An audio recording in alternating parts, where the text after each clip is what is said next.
A 9-13 record, a percentage of just 83.9, and a sacked coach equated to an 8th straight year of missed finals for the Saints in 2019 as they head into the off-season with change on the horizon. A red-hot start quickly faded into familiar mediocrity for the Saints this season, culminating in the end of coach Alan Richardson's tenure with the club. But it wasn't all doom and gloom. Jack Billings took his game to new heights, Rowan Marshall decided he can play some footy, and Tim Membry equalled a career high in goals. Today it falls to me to sum up the Saints season, so with all of that said and done, my name is Justin, this is AFL Access, and welcome to our end-of-year club-by-club reviews.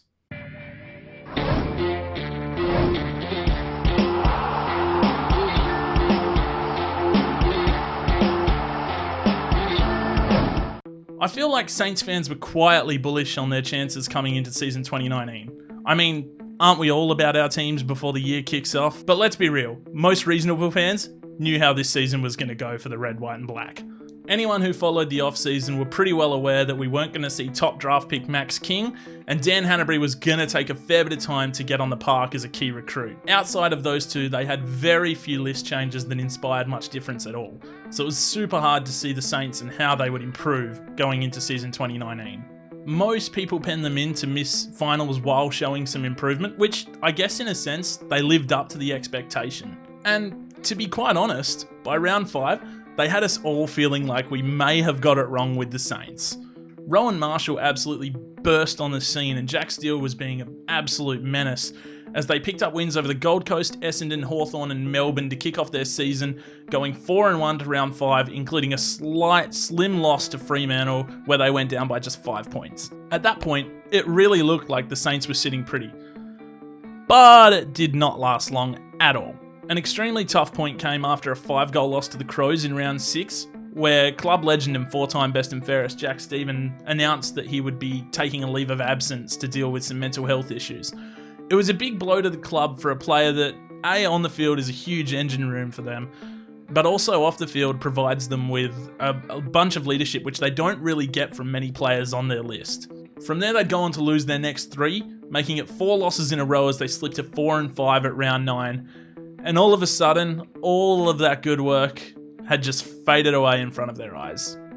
A win over Carlton gave the Saints small reprieve, but consecutive losses to Richmond and Brisbane pushed them to the cliff, before another one to North Melbourne just completely pushed them off and out of finals contention. And after a 4th straight defeat at the hands of the Cats, the club decided that Alan Richardson's time was over.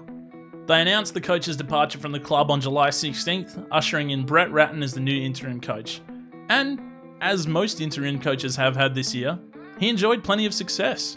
Ratton led the group to 3 wins in his first 4 games with the club before they ended it on back-to-back losses to Carlton and Sydney, heading into what looms as a tumultuous off-season down at Moorabbin.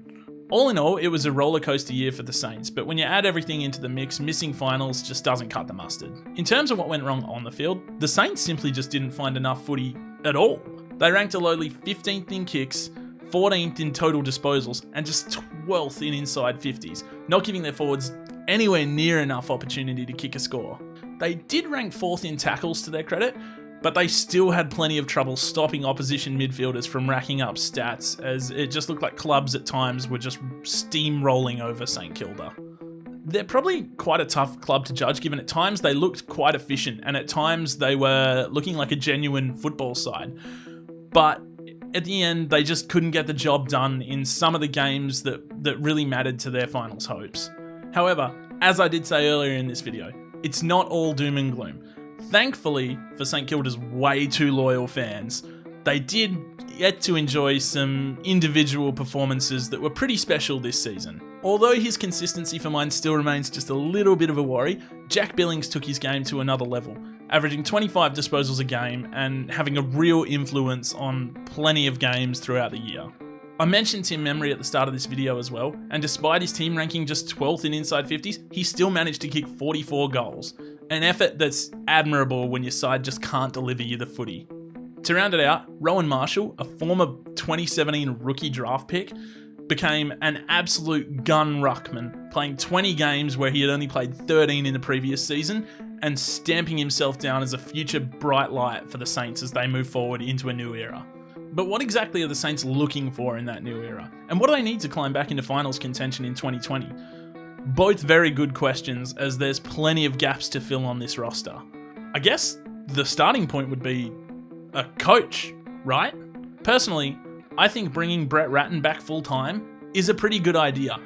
And if that's not what the Saints are keen on, I like the thought of Robert Harvey coming in as a former club great who can make quite the difference, having done his coaching apprenticeship quite thoroughly. Still, coaches aside, as it always does, the players are the ones that are going to have to make a difference, and the Saints need to add some serious talent to their roster. Just where that talent needs to be added remains to be seen. However, I do like their forward line setup. Tim Membry has proven that he's a goal kicker, season in, season out. Max King will hopefully come on and develop, and Jade Gresham has plenty of upside as a small forward that could potentially swing into the midfielder for bigger minutes. For me, I think the Saints are desperate to add some run and carry, which is why they are going so hard after Fremantle's Brad Hill. A premier wing player that drives the ball as well as Hill does would be pretty dangerous in St Kilda's lineup, given that it's just something they haven't had for a few years now. Jack Billings is really the closest thing they have to that, and they would rather use him in different roles than running over the field all day. However, one player that's potentially on the move out of St Kilda is Jake Carlisle, which would leave them extremely thin in their defensive stocks and would mean they would need to go and pick up another anchor somewhere. At the time of filming this video, it's rumoured that Adelaide's Alex Keith would like to go back to Victoria, and although his trade talks aren't necessarily linked to the Saints, I feel like this is the type of player the Saints need to go hard at if they're going to shore up that defensive stock and make sure they don't get an abundance of scores kicked against them anymore. I said before that the Saints were quite a hard team to judge, and I stick by that, particularly going into next year. As for me, I genuinely think they've got some big upside in a few players, but they're just lacking too much right now. When I take a look at their roster, I just see too many positions that don't have any quality depth, and when they get injuries, they're going to struggle next year. But a lot of it's going to depend on the man who's leading the team, who's going to be the coach, and can they instill a mindset where the Saints know that the season is a marathon rather than a sprint? Because over the past few years, the Saints have just been producing small bursts of wins. They need to understand that the season goes for a long time, and that's where maybe building that depth will come in handy. For me, it's hard to see them cracking into the finals next year, but they could be the surprise packet of the competition if they add the right pieces this offseason. So that's that for my analysis of the St Kilda Football Club in 2019, and I gotta be honest, it's one that I'm pretty thankful is behind me, because like I've said a few times now, they're a really hard team to pinpoint. Nonetheless, I hope you've really enjoyed the content. Next up, Ryan's going to be taking you through My Boys in Freo, which I'm not exactly sure how I allowed a West Coast fan to get this job, but it should be interesting to see his review. I guess I'll just have to wait and criticise his efforts, but don't let my bias fool you. I'm sure it's still going to make for really good viewing and you should tune in. As for our other content, you can still catch our weekly show on a Thursday night, Footy Rivals, with the elimination final watch party coming up, where Ryan will be cheering on his boys West Coast to take on the Essendon Bombers as they look to avoid being punted from the finals prematurely. So make sure to tune in, because I promise you if they do lose, it's going to make for some priceless viewing. In the meantime, if you did like this video, please leave a big thumbs up and subscribe to our channel. But for now, that's all. Cheers. Personally, I think bringing Brett Bratt